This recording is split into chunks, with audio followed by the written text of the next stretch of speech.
So thanks for the opportunity to speak with you today. I'm really happy to be here in Brazil.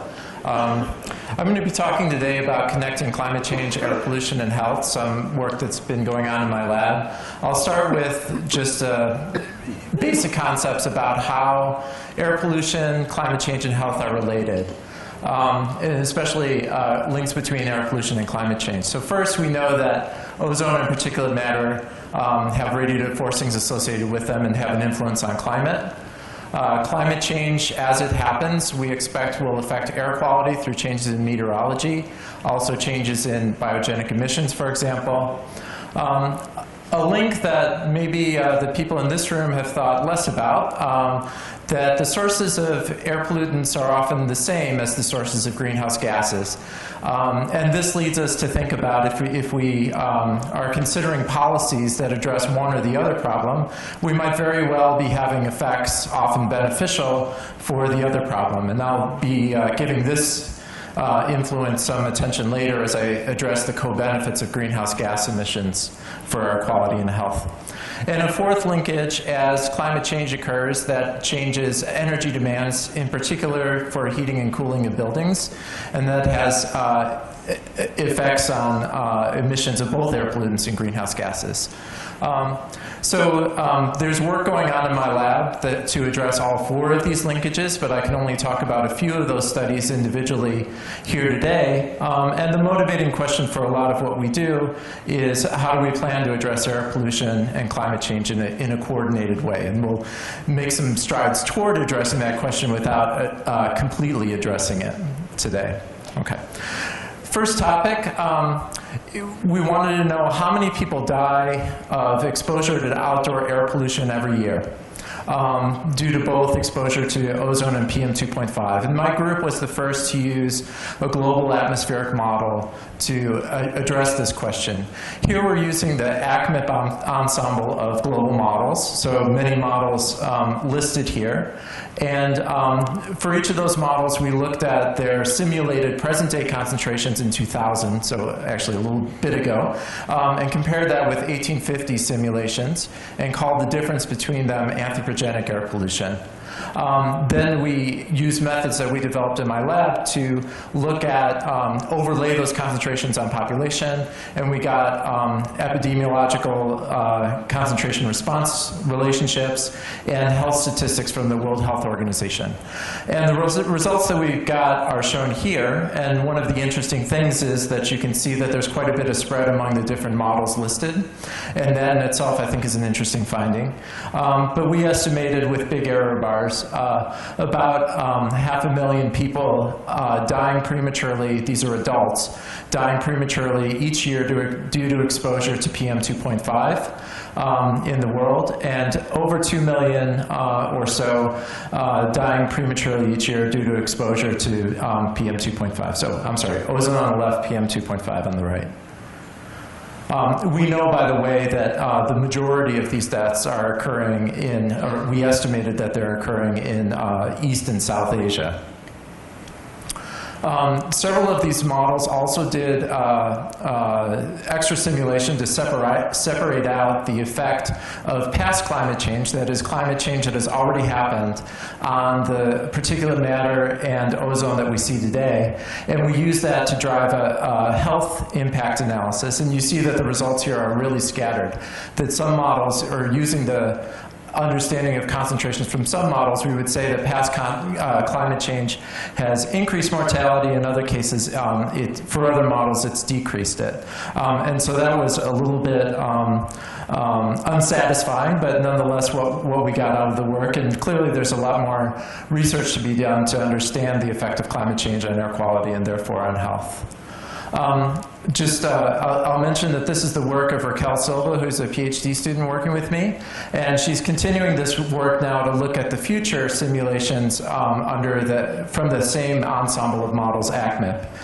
And so I'm showing results here for one simulation, but we're doing one scenario, which is the RCP 8.5 scenario. But we're doing this for all of the RCP scenarios in 2030, 2050, and 2100 for each of the models individually. You can see that there's spread in the results among the different models, as we saw before. And you see this interesting change that in this scenario, the US and Europe is getting cleaner, and that's what we expect to happen. But you know, East and South Asia and Africa as well get dirtier, and there's big changes in air pollution mortality associated with that looking into the future. By 2100 in this scenario now, China is getting cleaner, but still India and Africa are worse than they are today. Okay. What I'd like to emphasize for the rest of the time I have with you today is co-benefits. So the idea of co-benefits has been around for almost 20 years now. And the basic concept is that as we reduce greenhouse gas emissions, that would reduce by many of those actions, though not necessarily all of them, that would reduce emissions of co-emitted air pollutants from the same sources. We can, if we then account for those changes in air pollutant emissions, we can then assess the effects on air quality, on health, put a dollar sign associated with those health benefits, and that's been done in many studies over the past couple decades, giving a big range of estimates of what those co-benefits are. We're going to take a bit of a different approach here in that we're using a global model, so it's actually a global study of co-benefits, and we're going to analyze it in terms of future scenarios, so that's different than most of the studies that have preceded us. Our work also brings in another line of research that's related, so the effect of climate change on future air quality. A lot of studies have looked at this and have concluded that, for example, climate change is expected to increase ozone in the United States, and the effects on particulate matter are somewhat less clear. What we're doing here is sort of reinterpreting this literature instead of as sort of an impact of climate change in the future relative to today's climate. We're going to look at the benefit of slowing down climate change, and in fact that becomes sort of another co-benefit or another mechanism by which co-benefits are realized. So to illustrate that simply, the traditional way of looking at co-benefits is to look at, if we reduce greenhouse gas emissions, what's the change in co-emitted air pollutants and therefore benefits for air pollution. That's a co-benefits mechanism that is immediate and local to where that reduction occurred. But there's also a second mechanism here, which is by slowing down climate change, we slow down the effect that climate change has on air pollution. And so our objective here is to analyze co-benefits for air quality and health to 2100 via both mechanisms and in a way that we can compare the relative importance of those two mechanisms. Okay. The approach that we use, I worked with Steve Smith, many of you might know him, at the University of Maryland, and he was part of a team that created the RCP 4.5 scenario. Here we're dealing with the RCP 4.5 scenario as if it's a mitigation scenario. And relative to that, we're using what was called the reference case. So Steve and his group simulated a reference case, which is with no greenhouse gas emission controls, and then imposed a policy globally to reduce greenhouse gas emissions. And the model told them what technologies would be used to do that and what world regions, okay, in his global energy economics model. So that's the reference case. Oh, I'm sorry. And by comparing the reference case with RCP 4.5, that gives us then an estimate of the global co-benefits. We also ran another scenario where we mixed the two in terms of meteorology and came out with, basically in order to be able to separate out the co-benefits by the two mechanisms that I just mentioned, through co-emitted air pollutants and through changes in meteorology brought about by slowing down climate change. Okay. As a summary graphic, this is collapsing the whole world into one graph. This is global population-weighted PM 2.5 concentration. Certainly population weighted is important for health, and so that's a meaningful indicator for us. And you can see here the blue curve is the reference case. We did time slices in 2030, 2050, and 2100. The reference case here is blue, and RCP 4.5 is, again, we're treating as a global mitigation case. And the difference between them we would call the co-benefit. By the time you get out to 2100 here, you can see that this co-benefit globally averaged is on the order of a couple, maybe 2 micrograms per cubic meter. When applied to the global population, that's certainly important for health. You can also see here that the green curve is very close to the blue one. And so that suggests that the influence of meteorology, the second co-benefit mechanism that I mentioned to you, is really very minor compared to the effect on co-emitted air pollutants. Okay, so the first co-benefits mechanism really dominates over the second one. And we can look at the same for ozone. And it's a very similar story here. There's a small co-benefit of changing meteorology, but really very small. And again, the first co-benefits mechanism of slowing down changing co-emitted air pollutants is really dominant. Notice that by the time it gets to 2100, this difference in ozone concentration, globally averaged here, is about 8 parts per billion, which when, again, applied to a global population will give us a big co-benefit. Part of the driver for this big change is not just changes in emissions of NOx, but methane becomes really important here as we look out over a century as an ozone precursor on the global scale. Okay, we then did the work to relate this with health, and that's shown here. So the dash curves at the top are ozone for the reference case and for the mitigation case, and at the bottom here is PM 2.5. I should say that we made some effort here, not just to think about what future population would be like, but future health status. And in fact, we expect the global population, as the global population is getting older, to become more susceptible to air pollution. And we've actually accounted for that here, about how the health status of the population is expected to change in the future. And that makes our numbers bigger than would otherwise be. And so the estimates that we get here of PM 2.5 co-benefits in terms of millions of avoided deaths per year are pretty substantial. In 2050, it's about 1 million, and in 2100, about 1.5 million. For ozone co-benefits, it's small in the short term, but really become much bigger, more than 500,000 or so, by the time we reach 2100. And we can look at these results regionally, and doing so is really pretty interesting in that we see, just in the base case, in the reference case, that air pollution is getting cleaner through time, expected to get cleaner through time in North America and Europe, whereas some of the developing countries, developing regions get substantially dirtier before they get cleaner, and that's reflected here. But again, it's the difference between the red and the blue which is driving the effects that we see. Okay. The final step that we took then was to value the lives saved, we could say. And we did so by assuming a value of a life. And that changes through time going into the future according to as global economic income changes. And so we've accounted for that difference as well. The red uncertainty bars here show when we use a high valuation, which is sort of pegged to the values that are used by the US EPA.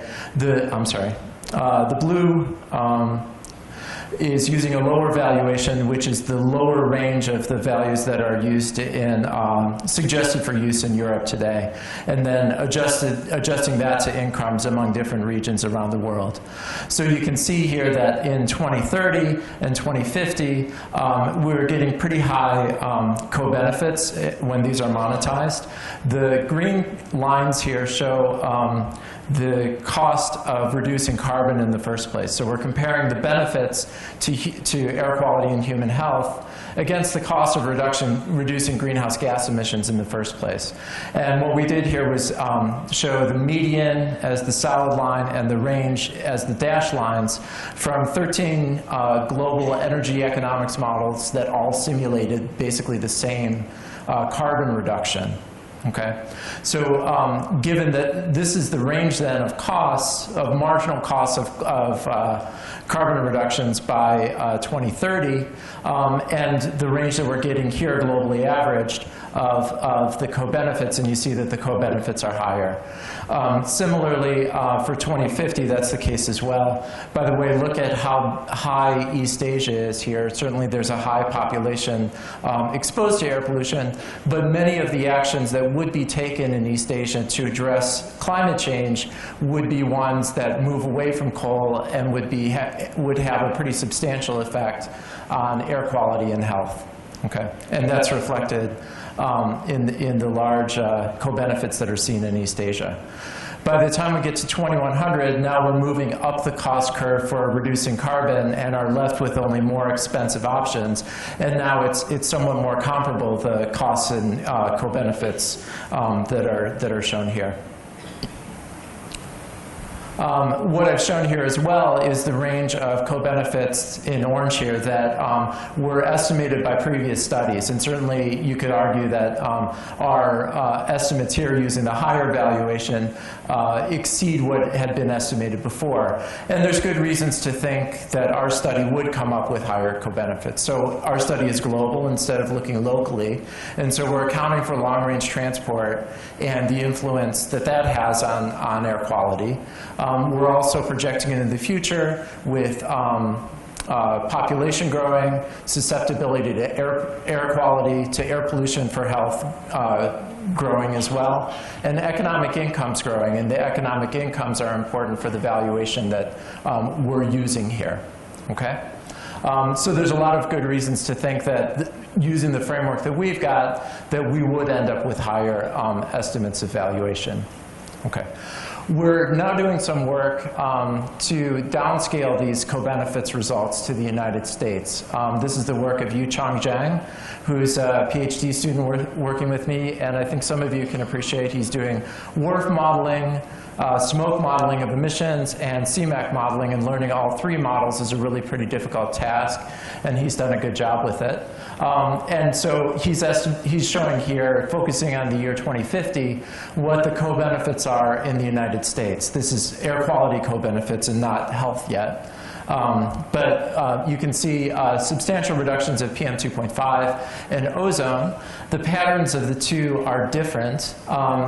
Yu-Chang has also done some work to separate out the influences of domestic reductions versus global reductions. What you can see are these domestic reductions are really dominating, and you can see that in the pattern of changes, that there's decreases in the eastern United States, but not increases, but a lack of decreases elsewhere. Whereas for ozone, the change is pretty smooth across the whole United States. So for ozone, most of the co-benefits come from fluorine reductions and from methane reductions. Okay, just a couple of thoughts to conclude here. So one is that this is really only one way of looking at the co-benefits, and from an economic point of view, a different way of framing the co-benefits would be as the cost of avoided air pollution controls, which in most cases in economic terms you would expect to be lower than the health benefits that we've shown here. And so I just want to acknowledge that there's another way of looking at this that would result in lower numbers. And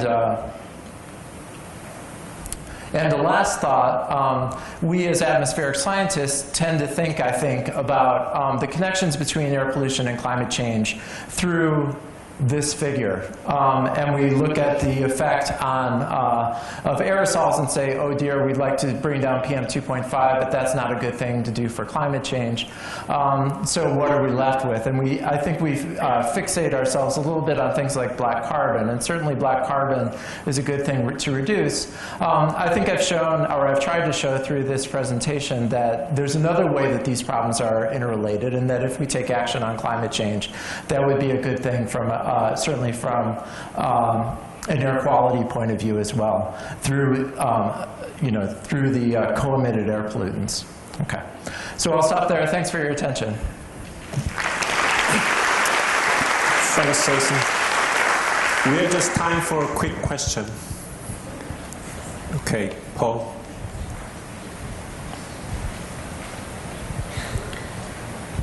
Thank you, Jason, for an intriguing talk. I'm interested in your downscaling results and the spatial distribution that you get for the PM 2.5. Because it strikes me it depends on which sources you reduce to which downscaling you get. Because if you just reduce primary PM, actually much of that is in cities, and you get a very city distribution. If you drive down secondary PM, something like ammonia, you get a very, very different spatial distribution in your downscaling. So I mean, that looks a very unusual pattern to me. So what's driving that sort of downscaling for the PM 2.5?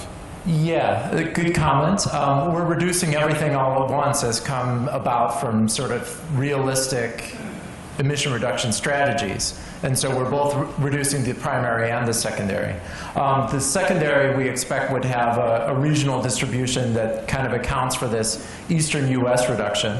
And what you see in the south here, I think, is we have some more work to do on this, but I'm pretty sure this has to do with changes in meteorology associated with climate change. So we're doing some simulations as well that are going to separate out the meteorological influence from the emissions influence, as sort of analogous to what we had done on the global scale. And I think that looking at that, we'll see that these southern US changes have to do with changes in meteorology, but I want to try to understand those better.